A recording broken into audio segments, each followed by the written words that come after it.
+2 board exam जो मैंने देवे ए वर्ष से सेकेंड सिलेक्टेड लॉन्ग क्वेश्चन आसीगला यूनिट 2 तुम पाने 8 मार्क प्रश्न तुम गोटे अच्छी भारत रे केंद्र और राज्य मध्य प्रशासनिक संपर्क।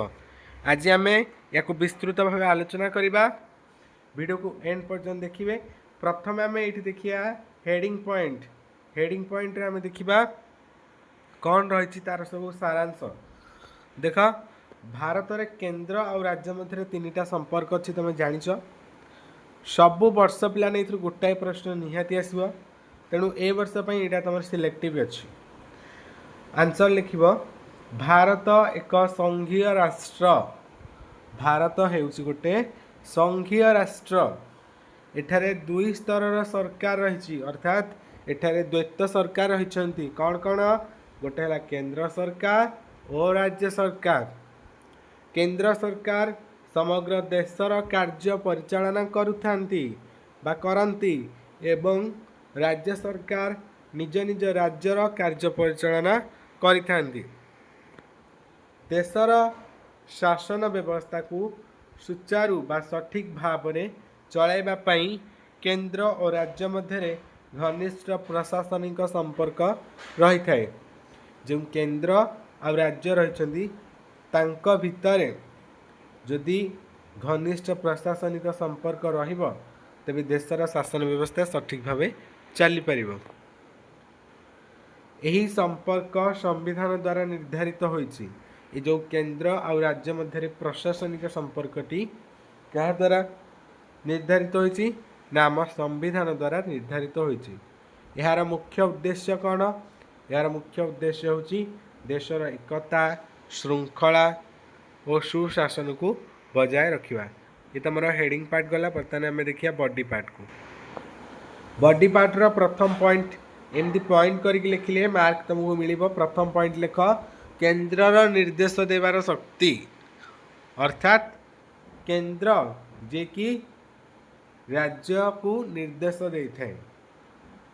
भारतीय संविधान अनुजाई केंद्र सरकार राज्य सरकार को केतेक क्षेत्र में निर्देश दे पारंती बा दे थांती।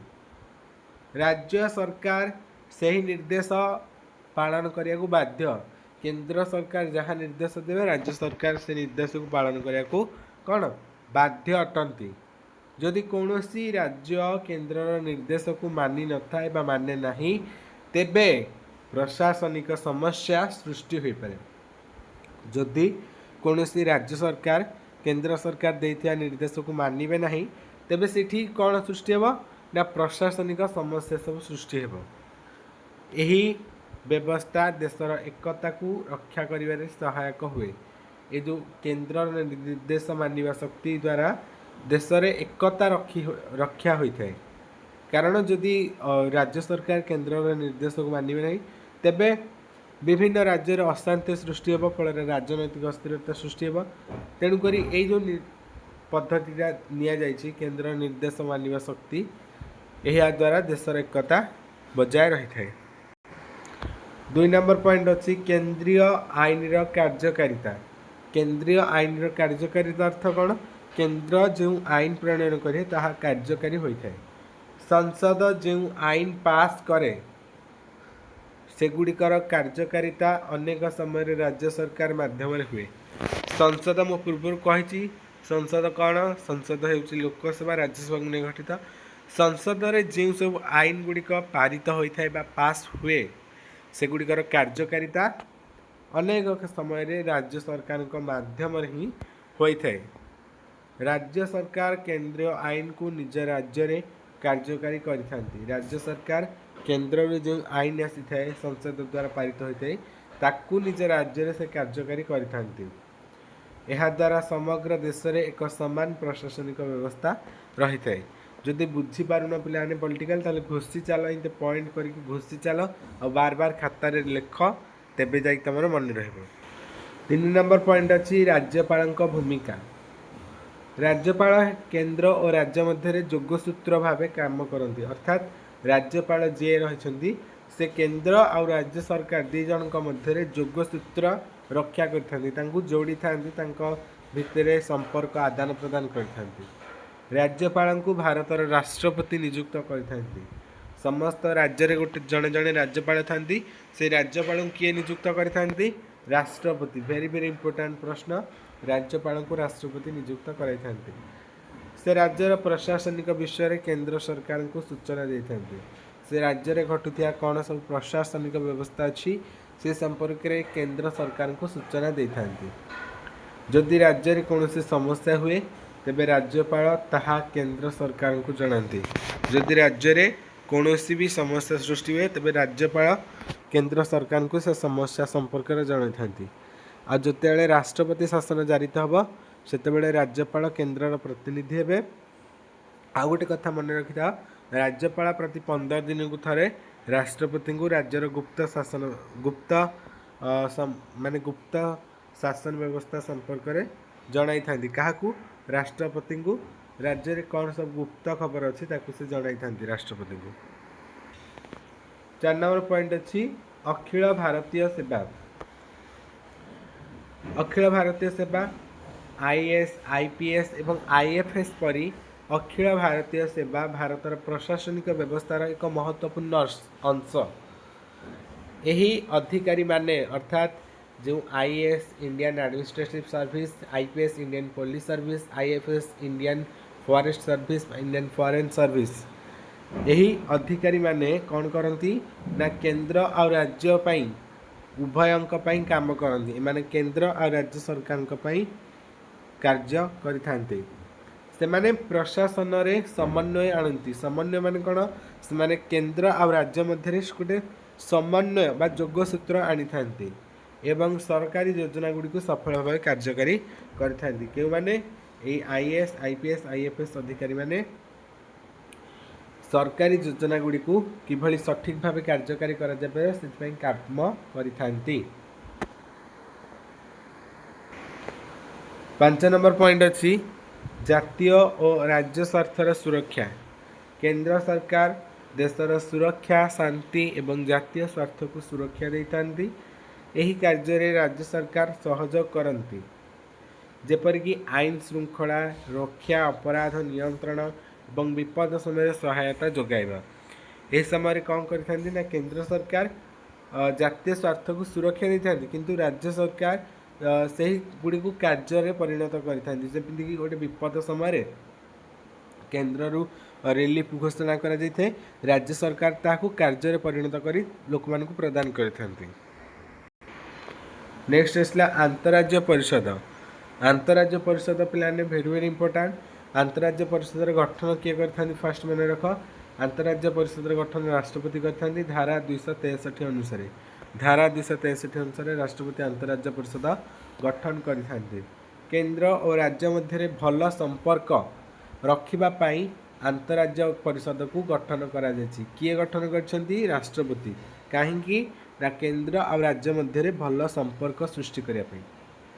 ଏହି ପରିଷଦ ମାଧ୍ୟମରେ ବିଭିନ୍ନ ସମସ୍ୟା ଉପରେ ଆଲୋଚନା କରାଯାଏ ଏବଂ ସମାଧାନର ଉପାୟ ଖୋଜାଯାଏ। ଏହି ଯେଉଁ ପରିଷଦ ଗଠନ କରାଯାଇଛି ଏହାଦ୍ୱାରା କ'ଣ ହୋଇଥାଏ ନା କେନ୍ଦ୍ର ରାଜ୍ୟ ମଧ୍ୟରେ କ'ଣ ସବୁ ବିବାଦ ବା ସମସ୍ୟା ଅଛି ତାର ସମାଧାନ କିପରି ହେବ ଏସବୁ ଆଲୋଚନା କରାଯାଇଥାଏ। ଏହା କେନ୍ଦ୍ର ରାଜ୍ୟ ମଧ୍ୟରେ ସହଯୋଗକୁ ବଢ଼ାଇଥାଏ। ଯଦି ଆନ୍ତଃରାଜ୍ୟ ପରିଷଦ ପିଲାମାନେ ପଢ଼ିବ 2 ମାର୍କ କିମ୍ବା 3 ମାର୍କ, ତୁମେ ଏଇଗୁଡ଼ିକ ପଏଣ୍ଟକୁ ଲେଖିଦେଇକି ଆସିଲେ ମାର୍କ ଆରାମସେ ପାଇବ। 7 ନମ୍ବର ପଏଣ୍ଟ ଅଛି ଜରୁରୀକାଳୀନ ସମୟର ସମ୍ପର୍କ। ଜରୁରୀକାଳୀନ ପରିସ୍ଥିତି ଯେତେବେଳେ ହୋଇଥାଏ ସେତେବେଳେ କ'ଣ ସବୁ ସମ୍ପର୍କ ରହିଥାଏ? ଦେଖ, ଜରୁରୀକାଳୀନ ପରିସ୍ଥିତିରେ କେନ୍ଦ୍ର ସରକାର ଅଧିକ ଶକ୍ତି ପାଇଥାନ୍ତି। ଏହି ସମୟରେ ରାଜ୍ୟ ସରକାରମାନେ କେନ୍ଦ୍ରର ନିର୍ଦ୍ଦେଶ ଅନୁଯାୟୀ କାମ କରନ୍ତି। ଯେତେବେଳେ କୌଣସି ରାଜ୍ୟରେ ଜରୁରୀକାଳୀନ ପରିସ୍ଥିତି କିମ୍ବା ରାଷ୍ଟ୍ରପତି ଶାସନ ଜାରି ହୋଇଥାଏ ସେତେବେଳେ କେନ୍ଦ୍ର ସରକାରଙ୍କ ଶକ୍ତିଟା ଅଧିକ ବଢ଼ିଥାଏ, ଯାହାଫଳରେ ରାଜ୍ୟ ସରକାରମାନେ କେନ୍ଦ୍ରର ନିର୍ଦ୍ଦେଶକୁ ମାନିବାକୁ ବାଧ୍ୟ ହୋଇ କାମ କରିଥାନ୍ତି ତାଙ୍କ ନିର୍ଦ୍ଦେଶରେ। ଏହାଦ୍ୱାରା ଦେଶର ସୁରକ୍ଷା ଏବଂ ଏକତା ରକ୍ଷା କରାଯାଇଥାଏ। 8 ନମ୍ବର ପଏଣ୍ଟ କେନ୍ଦ୍ରୀୟ ସହାୟତା ଓ ସହଯୋଗ। କେନ୍ଦ୍ର ସରକାର ବିଭିନ୍ନ ଯୋଜନା ଓ ବିକାଶ କାର୍ଯ୍ୟ ପାଇଁ ରାଜ୍ୟମାନଙ୍କୁ ସହାୟତା ପ୍ରଦାନ କରେ। କେନ୍ଦ୍ର ସରକାର କ'ଣ କରିଥାନ୍ତି? ବିଭିନ୍ନ ଯୋଜନା ଓ ବିକାଶ କାର୍ଯ୍ୟ ପାଇଁ राज्य मानक आर्थिक सहायता अर्थात टंका प्रदान करिथांती।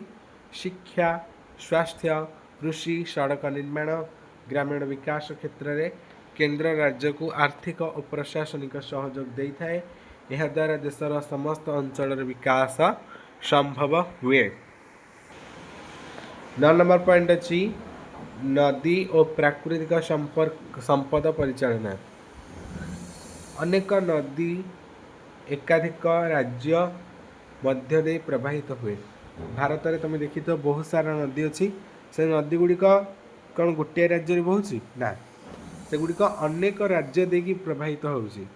सपोज जमी महानदी महानदी छत्तीसगढ़ राज्य देकी ओडिशा मध्य दे प्रवाहित होती बंगोपसागर मिशी। सेपरी गंगा नदी देखिया उत्तर प्रदेश, बिहार, उत्तराखंड एपरी बहुत सारा राज्य दे प्रवाहित होपरी समस्यार समाधान पर केंद्र सरकार राज्य मान सहित मिसी काम करती। जदि कौन नदी जल बंटन को नहीं विवाद सृष्टि हुए तेज प्रधानमंत्री बा केंद्र सरकार यही समस्यार समाधान राज्य मान सहित मिसी करि। जल बंटन, वन सुरक्षा, प्राकृतिक संपदर सठिक व्यवहार पर उभयों मध्य समन्वय आवश्यक। जदि समन्वय न रहिबो तेबे समग्र देश रे गोटे अस्थिरता सृष्टि पाइब। लास्ट 10 नंबर पॉइंट अच्छी तुम विपद समय सहयोग। बन्या, बात्या, भूमिकंप किंबा महामारी परी विपद समय केंद्र और राज्य सरकार मिलित भाव में काम करती।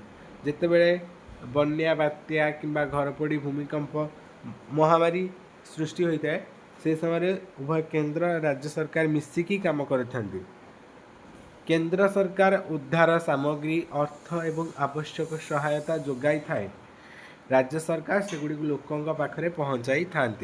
यहाँ पूर्व कही तुमको ना जिते बन्या बात्या हो से समय केंद्र सरकार लोक मानक उद्धार करने सामग्री, टंका एवं आवश्यक जिनस जोगाई था। किंतु राज्य सरकार से ही जिनस को लेकिन कार्यकारी करते लोक मान पाखे पहुँचाई था। एबे आमे ए लॉन्ग क्वेश्चन कनक्लूजन देखा जमी दि जाए तुम पॉइंट वाइज तुम सेमती लिखिले तुम मार्क पाइब। पे 8 मार्क तुम कहीं भी गोटे मार्क काट पारे। तुम कम हो खाली घोषिकी बार बार लेख तेबे जा तुम मुंडर से पूरा सेट हो लॉन्ग क्वेश्चन। कनक्लूजन कौन कहूँ ना भारत में केंद्र और राज्य मध्य प्रशासनिक संपर्क देशर शासन व्यवस्थार एक गुरुत्वपूर्ण अंश।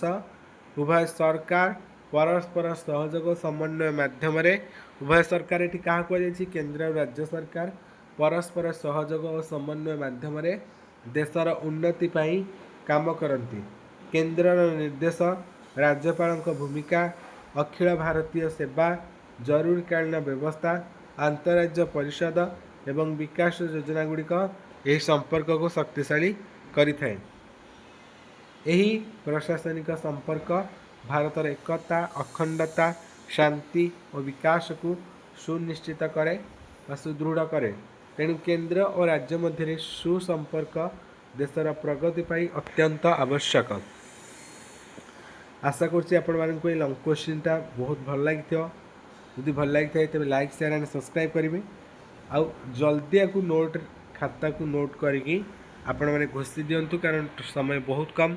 आमको यहाँ बहुत सारा लॉन्ग क्वेश्चन प्रैक्टिस करार अच्छी मुझे तुमको प्रोवाइड करदेवी तार आंसर पॉलिटिकल हिस्ट्री यापर धीरे धीरे आम ओडिया एजुकेशन अदर सब्जेक्ट जहाँ भी अच्छी एवेलेबल नोट्स मुझे selection question with answer provide करी। धन्यवाद।